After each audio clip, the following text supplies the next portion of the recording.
Vamos então para o sexto e último erro do conteúdo de hoje. Semana que vem, o próximo conteúdo eu vou falar mais 6. Pessoal, o sexto erro é achar que a causa raiz do problema foi um erro operacional. Então é muito fácil e muito rápido, muitas vezes, da análise de causa raiz a gente concluir que o erro foi operacional, né? O erro foi lá do operador. Então, pessoal, eu quero comentar com vocês, principalmente para quem fornece para montadora, que o cliente, uma montadora, por exemplo, do mercado automotivo, ela não aceita como causa raiz falha operacional, né? E existe uma razão muito clara para isso, eu vou te explicar.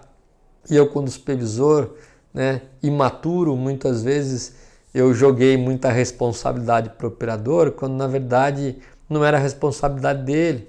Então, o primeiro alerta que eu queria causar nesse conteúdo é que ninguém mais aceita, e você também, eu gostaria que causasse uma reflexão, não considerasse como falha operacional a causa raiz de um problema. E por quê, hein, pessoal? A gente deve perguntar o seguinte, mas por que o operador falhou? Qual foi a causa que fez com que ele falhasse?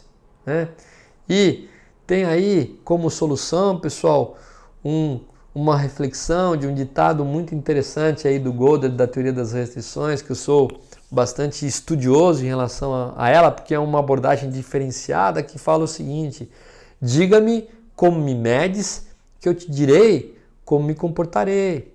Então, pessoal, você como supervisor, você como coordenador, você como encarregado, você como líder de produção, como que você mede o dia a dia do seu operador, né?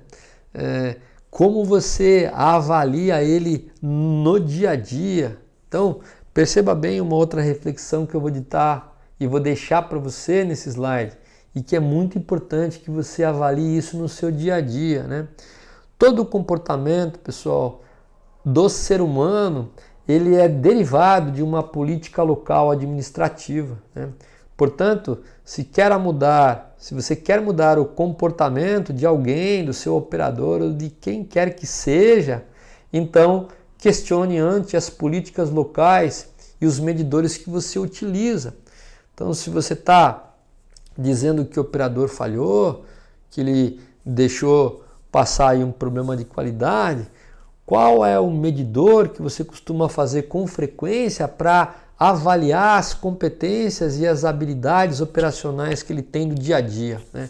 Quantas vezes por semana você audita os controles operacionais padrões, os planos de controle, para verificar se realmente ele está executando conforme vocês combinaram, se ele está tendo alguma dificuldade de entendimento, ele sabe executar bem os controles que são feitos, as medições que são feitas, como que você avalia e como ele sabe que está sendo avaliado, né? Ou você costuma, como eu na minha época, né, valorizar e medi-lo muito mais pelo quanto ele produz hora a hora, e muitas vezes não mede tanto em relação ao que ele faz para controlar a qualidade dele. Então, cuidado, pessoal. Com certeza, quando acontece um comportamento como esse, os nossos medidores em relação ao comportamento para a qualidade, eles não são tão precisos, porque se o operador entender exatamente o que a gente espera dele, ele sabe que está sendo avaliado em relação a isso, com certeza o comportamento dele vai mudar. Então está aí uma reflexão, quando você ousar a pensar que o seu operador errou por problema operacional, por um problema dele, muitas vezes o problema é nosso como líder de produção, que não estamos deixando bem claro como a gente mede esse operador no seu dia a dia. Tá aí o sexto erro, e hoje, na primeira parte desse conteúdo, nós vamos fechar por aqui, falando de 6, e na próxima semana nós vamos falar mais aí de 7 erros muito evidentes no método 5 porquês. Então, pessoal, quando a gente já começa a entender essas 6 causas aí de problemas, a gente fica cada vez mais com um processo de análise robusto, e essa minha função, né, te dar robustez para que você seja um craque aí na análise e solução de problema.